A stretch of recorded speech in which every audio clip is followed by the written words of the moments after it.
حضرت شیخ الحدیث مولانا زکریا رحمہ اللہ نے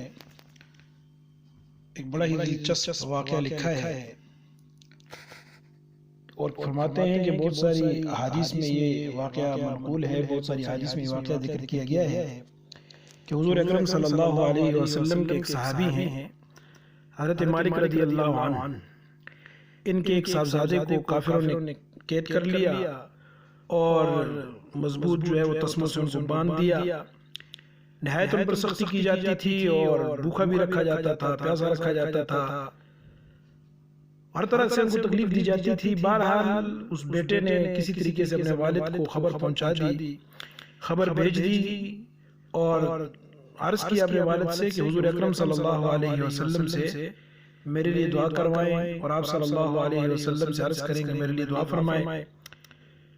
چنانچہ ان کے والد نے حضور اکرم صلی اللہ علیہ وسلم کو بیٹے کی جو ہے وہ پیغام پہنچا دیا، بیٹے کی قید کی اور سختی کی اطلاع دی۔ تو حضور اکرم صلی اللہ علیہ وسلم نے فرمایا کہ ان کے پاس یہ کہلا بھیجو، بیٹے کو یہ پیغام دو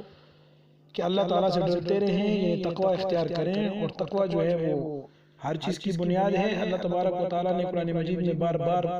تقوی کا حکم دیا ہے، اور ایک جگہ اللہ رب العزت فرماتے ہیں وَمَن يَتَّقِ اللَّهَ يَجْعَل لَهُ مَخْرَجًا، جو اللہ سے ڈرتا ہے، تقوی اختیار کرتا ہے، اللہ تبارک و تعالیٰ اس کے لیے ہر تنگی سے راستے پیدا کر دیتے ہیں، ہر تنگی سے راستے نکال دیتے ہیں۔ وَيَرْزُقْهُ مِنْ حَيْثُ لَا يَحْتَسِبُ، اور اس کو ایسی جگہ سے روزی دیتے ہیں جہاں سے اس کا وہم و گمان بھی نہ ہو۔ تو بہرحال تقوی یہ بہت ہی قیمتی چیز ہے اور بہت ہی زبردست چیز ہے، انسان کی دنیا بھی بنا دیتی ہے اور انسان کی آخرت بھی سمجھ جاتی ہے تقوی کے ذریعے۔ تو آپ صلی اللہ علیہ وسلم نے فرمایا کہ بیٹے کو پیغام بھیجو کہ اللہ سے ڈرتے رہیں، تقوی اختیار کریں اور اللہ رب العزت کی ذات پر توکل کریں، اور صبح و شام یہ آیت شریفہ جو کہ سورہ توبہ کی آخری دو آیتیں ہیں، فرمایا کہ صبح و شام یہ آیتیں پڑھا کریں۔ اعوذ باللہ من الشیطان الرجیم، بسم اللہ الرحمن الرحیم، لقد جاءکم رسول من انفسکم عزیز علیہ ما عنتم حریص علیکم بالمؤمنین رؤوف الرحیم فإن تولوا فقل حسبی اللہ لا الہ الا ہو علیہ توکلت وہو رب العرش العظیم۔ یہ دو آیتیں صبح و شام پڑھا کریں، اور بعض روایتوں میں یہ بھی ہے کہ ساتھ آپ صلی اللہ علیہ وسلم نے بھی فرمایا کہ لا حول ولا قوت الا باللہ، یہ بھی کثرت سے پڑھا کریں، اور لا حول ولا قوت الا باللہ یہ دیگر احادیث میں بھی ہے کہ اللہ رب العزت نے عرش کے خزانوں میں، عرش کے نیچے کے خزانوں میں سے اس کو نازل فرمایا ہے، اور یہ 99 بیماریوں کا علاج ہے، جن میں سے سب سے ادنی بیماری غم ہے، پریشانی ہے، جو اللہ تبارک و تعالی لا حول ولا قوت الا باللہ کثرت سے پڑھنے والے سے دور فرما دیتے ہیں۔ تو آپ صلی اللہ علیہ وسلم نے بعض روایتوں میں یہ بھی کہا، یہ بھی فرمایا کہ بیٹے کو کہو لا حول ولا قوت الا باللہ، یہ کثرت سے پڑھا کریں۔ چنانچہ اس لڑکے نے یہ پڑھنا شروع کیا، اور چند ہی دن گزرے تھے کہ ایک دن اس کے وہ تسمے ٹوٹ گئے جن سے ان کو باندھا گیا تھا، اور وہ ان کی قید سے چھوٹ کر بھاگ آئے، اور کچھ جانور بھی اپنے ساتھ پکڑ کر لے آئے۔ تو بہرحال یہ آیت اہل علم فرماتے ہیں، علماء فرماتے ہیں، یہ دو آیتیں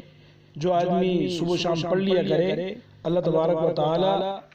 دشمنوں کے شر سے اس کو محفوظ رکھیں گے، اور اس کا رعب اللہ تعالی دشمنوں پر ڈال دیں گے۔ اور ابن عباس رضی اللہ عنہ فرماتے ہیں جس شخص کو بادشاہ کے ظلم کا خوف ہو یا کسی درندے کا یا دریا میں ڈوب جانے کا ڈر ہو، اس آیت شریفہ کو تلاوت کرے تو انشاءاللہ تعالی اس کو کوئی نقصان نہیں پہنچے گا۔ اسی طریقے سے علامہ آلوسی نے اور دیگر مفسرین نے، مفتی شفیع صاحب نے معرفت قرآن میں بھی نقل کیا ہے کہ حضرت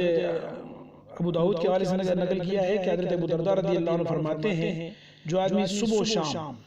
7 مرتبہ یہ فَإِن تَوَلَّوْا فَقُلْ حَسْبِيَ اللَّهُ لَا إِلَهَ إِلَّا هُوَ عَلَيْهِ تَوَكَّلْتُ وَهُوَ رَبُّ الْعَرْشِ الْعَظِيمِ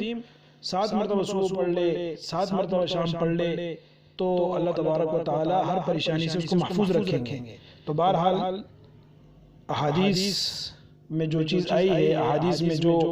اذکار آئے ہیں، انہوں نے ان اذکار نے قبولیت کی راہیں دیکھی ہوئی ہیں، اور وہ اذکار براہ راست رسول اللہ صلی اللہ علیہ وسلم کی زبان اطہر سے نکلے ہیں اور اللہ تبارک و تعالیٰ کے ہاں مقبول اذکار ہیں، مقبول دعائیں ہیں، اس لیے احادیث کی دعاؤں کا اگر اہتمام کیا جائے تو اللہ تبارک و تعالیٰ اس کی وجہ سے انسان کو بڑے فائدے پہنچاتے ہیں اور انسان کی دنیا بھی بن جاتی ہے اور آخرت بھی بن جاتی ہے۔